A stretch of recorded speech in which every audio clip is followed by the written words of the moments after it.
Hello everyone, my name is Yogmaya and welcome in my world, जहां मैं government exam की preparation की journey आप सभी के साथ शेयर करती हूं।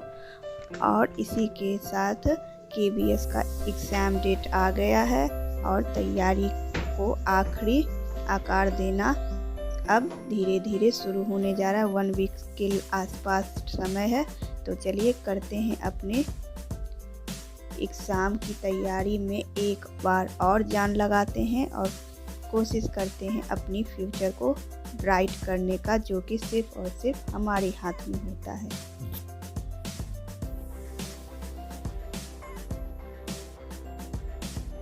अगर मेरी कहें तो मैं अक्टूबर, नवंबर एंड दिसंबर का करंट अफेयर को टारगेट करके उसका प्रिपरेशन कर रही हूँ, क्योंकि इसके बाद का तो जनवरी और फेब का तो कोई करंट अफेयर आने से रहा। ये एग्ज़ाम एनालिसिस मुझे ऐसा आइडिया लगा है। तो अब बारी है केबीएस के सीडीपी को अटैम्प्ट करने का, जो कि 60 मार्क का गेम चेंजर साबित होने वाला है। और यहाँ पर स्टेटमेंट वाइज ज़्यादा क्वेश्चन आने के चांस हैं, तो अगर क्वेश्चन को ध्यान से, डेडिकेशन के साथ, पेशेंस के साथ पढ़ें तो क्वेश्चन में ही आंसर छुपा रहता है। और ये बहुत ही बेनिफिशियल और एग्ज़ाम में नंबर को बढ़ाने वाला टॉपिक है।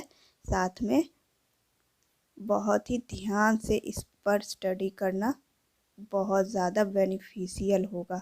तो सीडीपी 60 मार्क यानी कि 60 नंबर रिजल्ट को अप एंड डाउन करने में बहुत बड़ा गेम चेंजर है। I feel like I'm losing my mind. Is everybody in the world blind? Please Lord give me a sign, a sign. I feel like I'm losing my mind. Is everybody in the world blind? Please Lord give me a sign. आजकल trick का ज़माना है। Trick पर हर चीज़ में GK, GS, math, reasoning, हर जगह trick का craze चला हुआ है। लेकिन अगर कॉन्सेप्ट क्लियर हो, बचपन से ही बेसिक मजबूत हो, तो ट्रिक की कोई ज़रूरत नहीं होती। कॉन्सेप्ट को ही तोड़ मरोड़ कर ट्रिक का नाम दे दिया जाता है। और उसका एक सिंपल सा एकदम लाइव मैं एग्जाम्पल देती हूँ इस क्वेश्चन का, जो कि ट्रिक वाइज बताने का मैं यूट्यूब पर चेक की थी। बहुत सारे ट्रिक्स है, लेकिन अगर इसका कॉन्सेप्ट, इसका थ्योरम, रिमाइंडर का थ्योरम पता है तो ट्रिक की कोई ज़रूरत नहीं है। थ्योरम ही ट्रिक बन के सामने आता है, जिसमें आधा कट आगे पीछे कट करके बीच का पोर्शन दिखाया जाता है। और यहाँ पर रिमाइंडर निकालने का कोई ट्रिक नहीं है, सिर्फ थ्योरम है, जो कि बहुत सिंपल है। और इसी तरह से हर सब्जेक्ट में होता है। अगर कॉन्सेप्ट क्लियर होता है तो ट्रिक की कोई ज़रूरत नहीं, क्योंकि वही ट्रिक बन जाता है। और अगर ट्रिक याद करने बैठें तो एक समय ऐसा आएगा कि इन सारे ट्रिक को भी याद करने के लिए ट्रिक की ज़रूरत पड़ जाएगी। तो इससे अच्छा है कि कॉन्सेप्ट क्लियर कर लें और एग्ज़ाम में जितना हो सके उतना प्रैक्टिस, मॉक टेस्ट लगाएं। वो ज़्यादा अच्छा होगा और हमें गिल्ट भी नहीं होगा कि प्रिपरेशन ठीक से ना हो पाए। और साथ में गाइस कुछ फ़नी लाइंस आपके लिए हिंदी के सर के द्वारा।